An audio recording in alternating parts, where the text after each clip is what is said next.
Je lis du livre de Genèse, chapitre 39, les versets 11 et 12.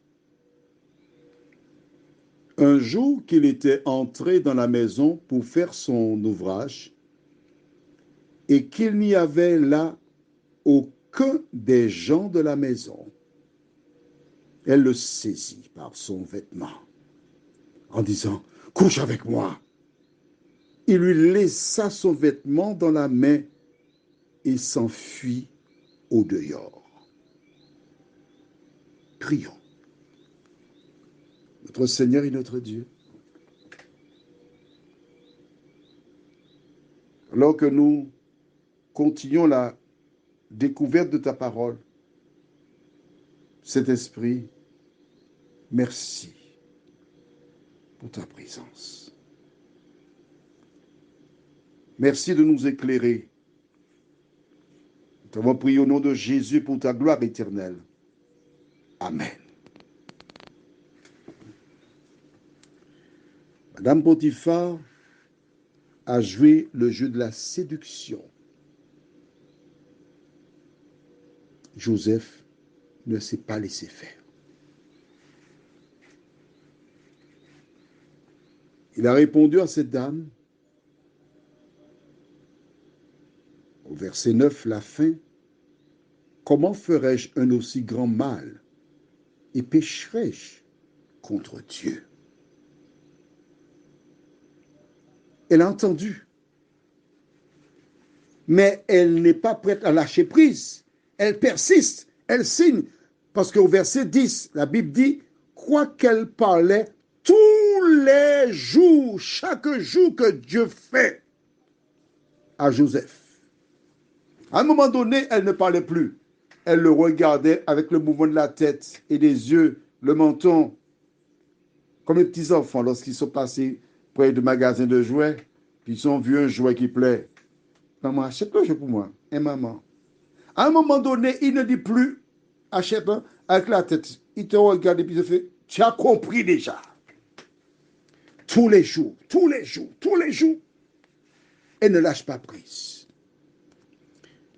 Est-ce que tu es conscient que lorsque tu as des difficultés, des problèmes, des soucis, que c'est l'ennemi qui, tous les jours, jour après jour, travaille parce qu'il pense t'avoir. Attention, il ne faut pas que tu t'endormes, non? Parce que si tu baisses les yeux, tu es à terre. Souvent, nous sommes là, tranquilles, pensant que tout baigne. Mais l'ennemi n'est pas tranquille, il est à l'œuvre. Il ne lâche pas prise. Et au moment où tu t'attends le moins, il passe à l'action, il agit. C'est pourquoi Jésus déclare, vous aurez des tribulations sur la terre. Prenez courage, j'ai vaincu le monde. Chaque jour, c'est une lutte que mène Joseph. Attention, il faut qu'il soit bien dans sa tête. Hein.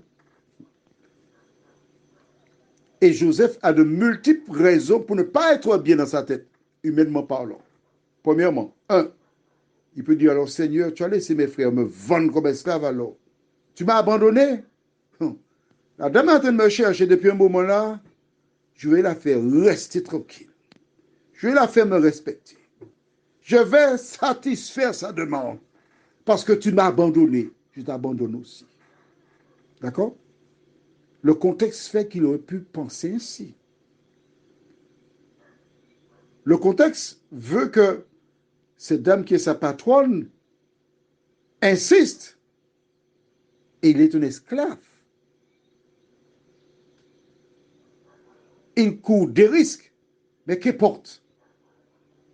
Il veut rester fidèle à Dieu. Sur le plan affectif, il n'a plus son père et son petit frère. Il a un besoin d'affection, de tendresse, de douceur. Il est fragilisé. Mais malgré tout cela, il demeure ferme. Pourquoi? Parce qu'il voit la main de Dieu à l'œuvre dans sa vie. il voit comment cette maison prospère. Et certainement, les autres esclaves présents lui font part de leur surprise parce que on n'a jamais vu ça. Hein? C'est depuis que tu es ici que les choses avancent comme ça. Hein? Donc, il a la preuve de la présence de Dieu. Mais il marche avec Dieu chaque jour. Alors, un jour, lorsque tu lis la Bible, il faut essayer d'imaginer, de comprendre ce qui se passe. Pardon. Verset 11 dit, un jour qu'il était entré dans la maison pour faire son ouvrage et qu'il n'y avait là aucun des gens de la maison. Comment expliques-tu ça? Explique, dis-moi. Comme par hasard, un jour il entre, il n'y a personne dans la maison, un chef des gardes dont la maison prospère et la maison, il n'y a personne à l'intérieur. Il n'y a que Mme Potiphar et Joseph qui entrent maintenant. Tu penses que c'est le fruit du hasard? Alors, mais non, c'est en sérieux, mais non. Mme Potiphar, elle veut atteindre son objectif.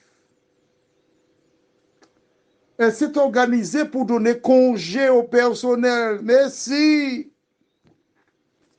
tu ne m'avais pas dit que tu n'as pas vu ta maman depuis 15 jours? Je te donne la journée. Va voir ta maman. Et toi? Ta soeur doit se marier, mais il faut les préparatifs. Va aider ta famille. Et toi? J'ai un problème là, j'ai une dent qui me fait mal.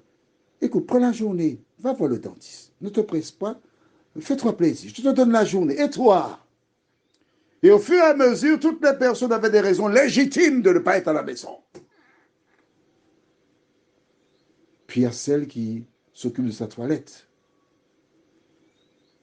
Tu sais, j'ai besoin de nouveaux produits. Tu iras acheter pour moi. Mais avant, je voudrais que tu me laves, que tu me masses et que tu mettes le parfum qui fait perdre la tête aux hommes. Que tu mettes du lait sur tout mon corps. Que tu me coiffes et que tu prennes la belle robe brodée, transparente. Je veux me voir dans cette robe-là. Elle a bien emballé le cadeau. Et quand Joseph est entré, il ne sait probablement pas qu'il n'y a personne. Mais certainement, elle a veillé à ce que les portes soient fermées parce qu'elle a préparé son affaire bien. Et quand Joseph est entré, elle le saisit par son vêtement. Ah, cette fois-là, tu ne vas pas partir, mon coco. Ah non. Elle a tenu le vêtement. Couche avec moi. Je veux que tu couches avec moi. Elle devient hystérique. Ouh, que faire? Joseph dit, Seigneur, tu vois, c'est pas ma faute, c'est elle alors. Non, il va se battre avec elle. Elle tient le vêtement, elle ne lâche pas prise. Il se débat, elle tient, il se débat, il sort, il lâche le vêtement. Et il s'enfuit, la Bible déclare au dehors. Il a pris la fuite. Ouh. Il n'y a pas beaucoup de personnes qui prendraient la fuite.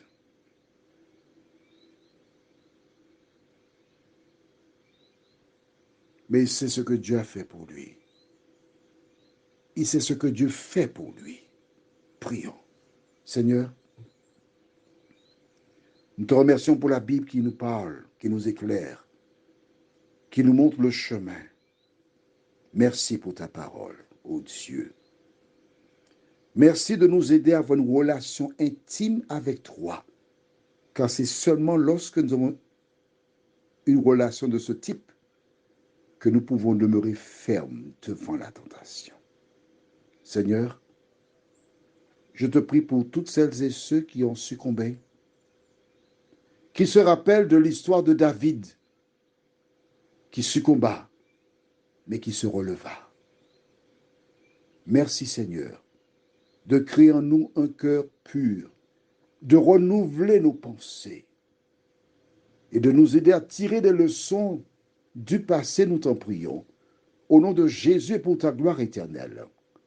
Amen. Je te souhaite une bonne nuit sur le regard de Dieu.